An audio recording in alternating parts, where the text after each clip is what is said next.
জয়রে আমার একবার দেখেন, আমার জয়রে আমার আটতে নাড়তে কমে না। আমি আমার জয় চাই, আমি একবার জয় চাই, আমার একবার দেখান, শুধু একবার আমার একবার দেখান, একটা বার আমার বলুক মা আমি এই জায়গা আছি। আমার একটা মাত্রই ছেলে ছিল, টিকটকের জন্য আজ আমার বুকটা খালি হয়ে গেল। আর কোনো মায়ের বুক যেন এভাবে খালি না হয়, কান্না জড়িত কণ্ঠে এভাবেই আহাজারি করছিলেন এক অসহায় মা। স্বল্প খরচে অসাধারণ আয়োজন, বিয়ে, জন্মদিন, গায়ে হলুদ বা যে কোনো সামাজিক অনুষ্ঠান। স্বপ্নের অনুষ্ঠান হোক আমাদের সাথে। শাহিন ডেকোরেটর এবং সাউন্ড সিস্টেম, মেঘনা ও জশাই বাজার, পাংশা, রাজবাড়ী। আপনার পছন্দের ডেকোরেশন আর সাউন্ড সিস্টেম অর্ডার করতে এখনই কল করুন স্ক্রিনে দেওয়া নম্বরে।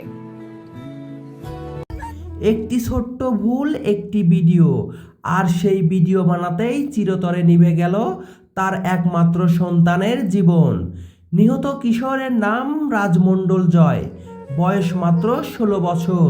সে বরিশালের আঘরঝাড়া উপজেলার ঘইলা ইউনিয়নের পশ্চিম সুজনকাঠি গ্রামের বাসিন্দা হর্ষিদ মণ্ডলের একমাত্র ছেলে এবং ভেগাই হালদার পাবলিক একাডেমির 10ম শ্রেণীর শিক্ষার্থী।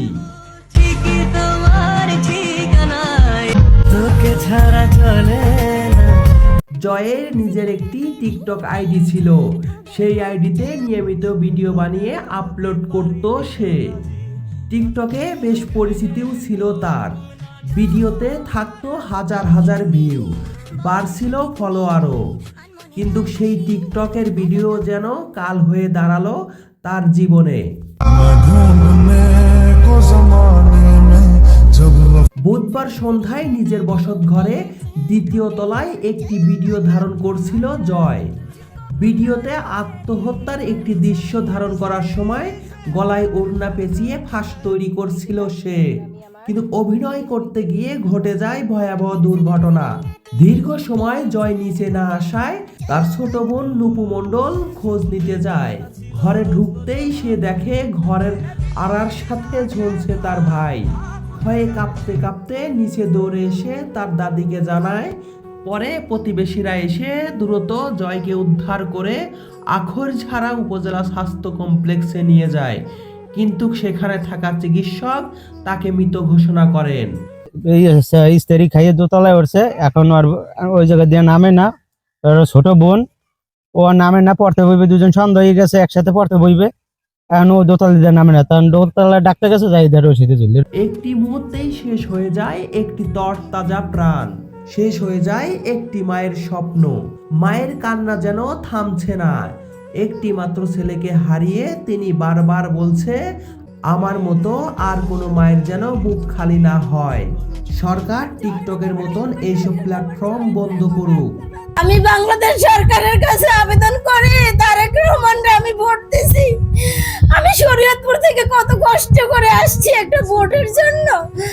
আমি চাই স্যার আপনি টিকটক প্ল্যাটফর্মটা বন্ধ করেন, আমার মতন কারো বুক খালি হয় না স্যার, আমি আর কিছু চাই না। এ ঘটনায় পুলিশ লাশ উদ্ধার করে থানায় নিয়ে যায় এবং একটি ইউডি মামলা দায়ের করা হয়। পরের দিন ময়নাতদন্ত শেষে মরদেহ পরিবারের কাছে হস্তান্তর করা হয়েছে।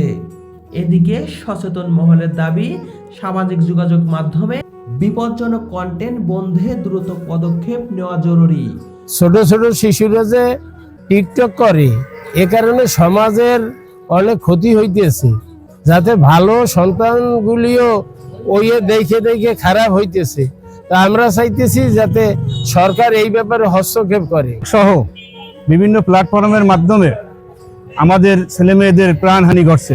আমরা চাই অবিলম্বে এই প্ল্যাটফর্ম বন্ধ করার জন্য। কারণ একটি ভুল, একটি অসচেতন মুহূর্ত, আর তাতেই নিভে যেতে পারে একটি পরিবারের শেষ আলো।